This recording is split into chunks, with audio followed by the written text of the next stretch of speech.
कहानी की शुरुआत में हम एनी नाम की एक लड़की को देखते हैं जो अपने घर से भागते हुए बाहर आती है, जिसे देखकर ऐसा लगता है जैसे कि वह किसी से अपनी जान बचाने के लिए भाग रही है। तभी अचानक दरवाजे की आवाज सुनकर वह सड़क के बीच में ही रुक जाती है और धीरे धीरे पीछे की तरफ हटने लगती है और उसकी आंखें किसी को देख रही होती हैं। उसके पिता घर से बाहर आते हैं और उसे आवाज देते हैं। एनी अपने पिता और आसपास के लोगों को झूठ बोलते हुए कहती है कि वह ठीक है। एनी भागते हुए वापस घर के अंदर जाती है और उसके पिता उसका पीछा करते हैं। कुछ ही समय बाद वो फिर से कार की चाबी लेकर बाहर आती है और वहाँ से कहीं जाने के लिए निकल जाती है। ड्राइविंग करते वक्त वो बार बार पीछे मुड़कर देखती है जैसे कोई उसका पीछा कर रहा हो। उसका फोन बजता है लेकिन वह उसे भी नजरअंदाज कर देती है। वो काफी डरी हुई होती है। एनी बीच तक पहुँचती है और अपनी कार पार करके बीच पर बैठ जाती है। वो अपना फोन उठाती है और अपने पिता से कहती है कि वह उनसे बहुत प्यार करती है। एनी भागते भागते थक चुकी थी और हार मानकर आने वाले खतरे का इंतजार कर रही थी। अगले दिन एनी की डेड बॉडी बीच पर मिलती है और उसका पैर ऊपर की तरफ मुड़ा और टूटा हुआ होता है। वहीं दूसरी तरफ जय नाम की एक लड़की को दिखाया जाता है जो स्विमिंग पूल में होती है। उसकी बहन कैली उसे अपने दोस्तों के साथ मूवी देखने के लिए कहती है, लेकिन जय मना कर देती है क्योंकि उस दिन वह किसी के साथ डेट पर जाने वाली थी। कैली के जाने के बाद जय मुस्कुराती है और अपने पड़ोस के एक लड़के को बुलाती है जो उसे स्विमिंग करते हुए देख रहा होता था। घर के अंदर कैली अपने दोस्त पॉल और यरा के साथ मूवी देख रही होती है और उसकी माँ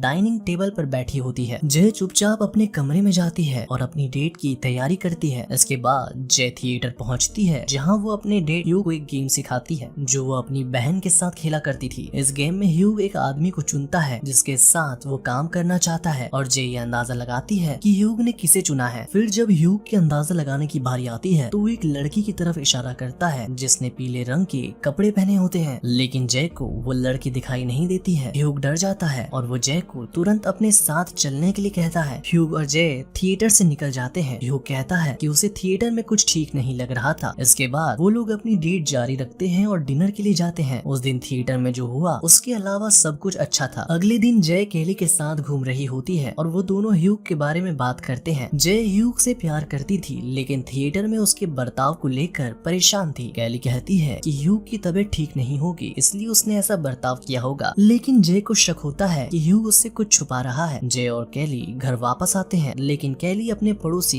ग्रेग के घर चली जाती है। इसके बाद जय और ह्यू अपनी अगली डेट पर जाते हैं। ह्यू उसे एक सुनसान एरिया में लेकर जाता है और वो दोनों पहली बार अपनी कार में फिजिकल रिलेशन बनाते हैं। जय पूरी तरह होश में होती है लेकिन तभी ह्यू उसकी नाक पर क्लोरोफॉर्म वाला रुमाल रख देता है। जय उसे रोकने की कोशिश करती है लेकिन ह्यू उससे ज्यादा ताकतवर था इसलिए वो कुछ नहीं कर पाती है और बेहोश हो जाती है। इसके बाद जब उसकी आंखें खुलती है तो वो अपने आप को एक बेकार पड़ी बिल्डिंग में एक व्हील चेयर से बंधा हुआ पाती है। ह्यू उससे माफी मांगता है और कहता है वो उसे नुकसान नहीं पहुंचाएगा लेकिन उसे सब कुछ समझाने का मौका चाहिए। ह्यूग उसे बताता है कि उसके ऊपर एक श्राप है जिसमें एक अनदेखी ताकत उसका पीछा करती है और अब वो श्राप जय को मिल गया है इसलिए वो उसका पीछा करेगी और अगर उस अनदेखी ताकत ने जय को पकड़ लिया तो वो उसे मार देगी। वो अनदेखी ताकत किसी की भी तरह दिख सकती है और किसी ऐसे इंसान का रूप भी ले सकती है जिसे जय जानती है। ये सब सुनकर जय मदद के लिए चिल्लाने लगती है। उसे ह्यूग की बातें समझ नहीं आती है। ह्यूग उसे व्हील चेयर की मदद से बिल्डिंग के किनारे लेकर जाता है और दिखाता है कि वो अनदेखी ताकत उसकी तरफ आ रही है। जय देखती है एक औरत धीरे धीरे उस बिल्डिंग की तरफ आ रही है। ह्यूग कहता है कि उस अनदेखी ताकत से बचने के लिए जय को किसी के साथ हम बिस्तर होना होगा ताकि वो श्राप किसी और की बॉडी में चला जाए और अगर वो शक्ति जय को मार देती है तो वो वापस से ह्यूग का पीछा करेगी। जय बहुत डरी हुई होती है और रोने लगती है। ह्यूग उसे अपनी कार में वापस लेकर जाता है। दूसरी तरफ कैली अपने दोस्तों के साथ घर पर कार्ड्स खेल रही होती है। तभी वो लोग देखते हैं कि एक कार जय को सड़क के बीच में ही फेंककर चली जाती है। वो लोग तुरंत दौड़ते हुए जय के पास आते हैं और पुलिस को कॉल करते हैं। पुलिस वहाँ आती है। जय काफी परेशान होती है और पुलिस उससे पूछताछ करती है कि उसके साथ क्या हुआ है। पुलिस ह्यू को ट्रैक करने की कोशिश करती है लेकिन वो उसे नहीं ढूंढ पाते हैं क्योंकि वो गलत नाम का इस्तेमाल कर रहा होता है। ऐसे ही दिन बीतते जाते हैं और जय अभी भी ये समझने की कोशिश कर रही होती है कि उसके साथ क्या हुआ है। एक दिन जय अपने बाथरूम में होती है कि अचानक एक बॉल बाथरूम की खिड़की पर पड़ती है जिससे वो डर जाती है। जय खिड़की के बाहर देखती है लेकिन वो उसकी खिड़की से झांक रहे एक पड़ोसी को नहीं देख पाती है। इसके बाद वो अपने क्लास में होती है जहाँ उसकी नजर एक बूढ़ी औरत पर पड़ती है जो उसकी तरफ आ रही होती है। वो औरत आस पड़ोस की रहने वाली नहीं थी और उसके अलावा कोई उस औरत को नहीं देख रहा था। जय को ह्यू की कही हुई बातें याद आती है कि अनदेखी ताकत उसका पीछा करेगी और जब वो औरत को पास आते हुए देखती है तो क्लास से बाहर निकल जाती है। वो बूढ़ी औरत कॉलेज के अंदर आ जाती है और जय के करीब आ रही होती है। तब जय को पता चलता है है कि वो और किसी और को दिखाई नहीं दे रही है। जय डर जाती है और वहाँ से अपनी कार में निकलकर एक आइसक्रीम शॉप में पहुँचती है जहाँ कैली और पॉल काम करते हैं। जय कैली और पॉल को वो सारी बातें बताती है जो ह्यूग ने उसे बताई थी। कैली और पॉल को इन बातों पर विश्वास नहीं होता और जय को भी विश्वास नहीं हो रहा था, लेकिन पॉल उसे और कैली को उस रात अपने घर पर रहने को कहता है ताकि वो उनका ध्यान रख सके। यरा भी उस रात पॉल के घर आती है। रात को जय सो नहीं पा रही थी, इसलिए वो लिविंग रूम में पॉल के साथ मूवी देखने जाती है। वो काफी घबराई हुई होती है और ये देखकर पॉल उसे तसल्ली देता है। वो लोग अपने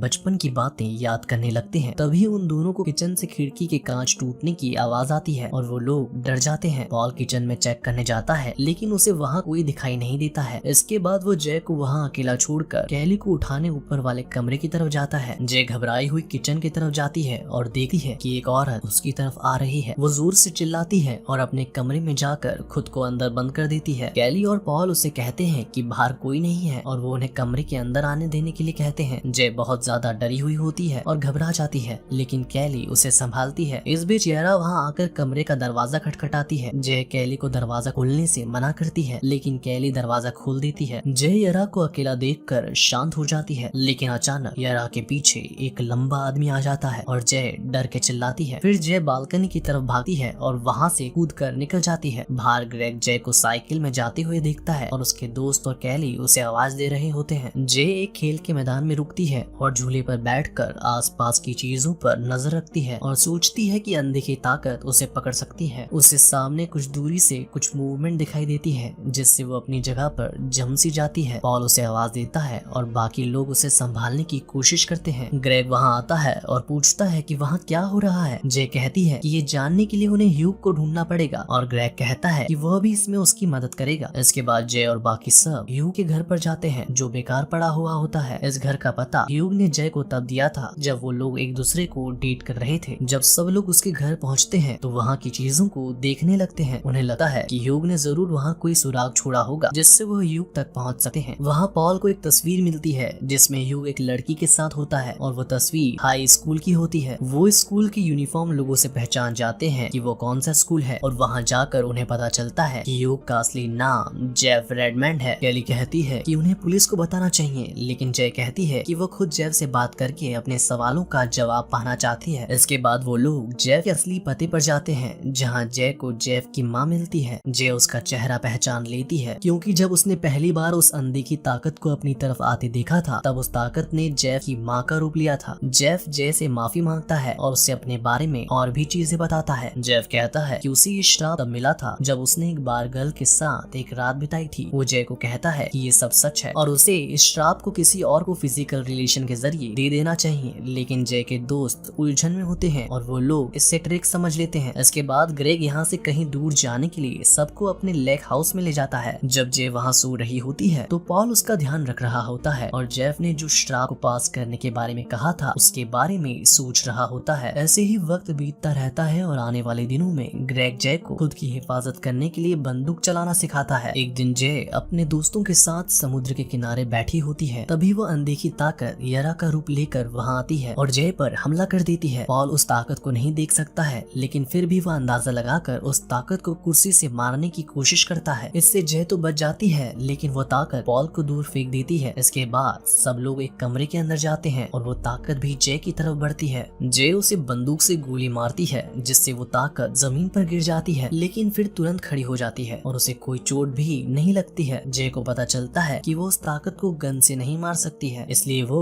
दरवाजा बंद कर देती है और पीछे हट जाती है। वो ताकत दरवाजे को जोर जोर से पीट रही होती है जिससे उस दरवाजे पर एक बड़ा सा छेद हो जाता है। जय उस छेद की तरफ देख रही होती है और उस ताकत के अंदर आने का इंतजार करती है, लेकिन उस ताकत की जगह ग्रेग उस छेद से अंदर झांकता है। उसे अभी भी उस अनदेखी ताकत वाली बात पर विश्वास नहीं होता है क्योंकि उसने जय पर हमला होते हुए नहीं देखा था। ग्रेग वहाँ से चला जाता है और जय धीरे धीरे आगे आकर उस छेद से बाहर झांकती है और देखती है कि ग्रेग ठीक है या नहीं, लेकिन तभी अचानक वो ताकत वहाँ से अंदर आने लगती है। इस बार वो ताकत उसके एक पड़ोसी लड़के के रूप में होती है। जय वहाँ से बच के निकलने के लिए दूसरे दरवाजे का इस्तेमाल करती है और ग्रेग की कार लेकर वहाँ से निकल जाती है। वो ताकत उसका पीछा कर रही होती है और घबराहट की वजह से जय कार को मक्के के खेत में घुसा देती है और उसका एक्सीडेंट हो जाता है। इसके बाद वो हॉस्पिटल में जागती है और देखती है कि उसका हाथ टूट गया है। उसके दोस्त उसके उसके बगल में सोए हुए होते हैं। तभी उसे किसी के पैरों की आवाज आती है और उसे ऐसा लगता है जैसे कि वो ताकत उसके कमरे की तरफ आ रही है, लेकिन वो एक डॉक्टर को वहाँ से गुजरते हुए देखती है और रिलैक्स हो जाती है। वो अपनी हालत देख के थक जाती है और जेफ की बात मानकर अपना श्राप किसी और को देने का फैसला करती है। उस रात ग्रेग और जय हॉस्पिटल में ही फिजिकल रिलेशन बनाते हैं। ऐसे ही कुछ दिन बीत जाते हैं और ग्रेग को कोई ताकत दिखाई नहीं देती है, जिससे उसे लगता है कि ये बात झूठ है। इधर जय अभी भी काफी डरी हुई होती है और खुद को कमरे में ही बंद रखती है। एक रात जय सोचती है कि वो ताकत वापस आ सकती है, इसलिए वो ग्रेग के घर पर अपनी खिड़की से नजर रख रही होती है। जय एक आदमी को ग्रेग के घर की तरफ जाती देखती है। वो आदमी ग्रेग के घर की खिड़की तोड़ता है और अंदर चला जाता है। जय ग्रेग को कॉल करने की कोशिश करती है, लेकिन ग्रेग फोन नहीं उठाता है। वो ग्रेग को बताने के लिए उसके घर की तरफ भागती है। वो ताकत ग्रेग के कमरे के दरवाजे को खटखटाती है और ग्रेग की माँ के रूप में होती है। इससे पहले कि जय कुछ कर पाती, वो ताकत ग्रेग पर हमला करके उसे मार देती है। जय को पता नहीं था कि वो श्राप फिर से उस पर आ गया है, इसलिए वो वहाँ से भागती है। उसने जो देखा था उससे वो काफी सदमे में थी और डरी हुई भी थी। जय कार लेकर बीच में जाती है और उस रात वहीं सो जाती है। अगले दिन जब वो उठती है तो वो कुछ लड़कों को बोट में देखती है और अपने कपड़े उतारने लगती है। वो अपने स्विम सूट में उन लड़कों की तरफ जाती है। इसके बाद सीन बदलता है और जय पॉल के साथ अपने घर पर होती है। पॉल उससे कहता है कि वो अपना श्राप उसे दे दे, लेकिन जय मना कर देती है। पॉल कहता है कि वो उसे पसंद करता है और पूछता है कि उसने ग्रेग को श्राप क्यों दिया। जय कहती है कि ग्रेग को कोई डर नहीं था, इसलिए उसे लगा कि ग्रेग को इससे कोई फर्क नहीं पड़ेगा और अब वो पछता रही है। पॉल उसके कमरे के आसपास देखता है और उसे उस ताकत को रोकने का एक ख्याल आता है। वो लोग जय के घर से निकल रहे होते हैं। तभी जय को घर की छत पर वो ताकत दिखाई देती है जो उसके दादा के रूप में होती है। उस ताकत ने उस आदमी को मार दिया होता है जो बोट पर था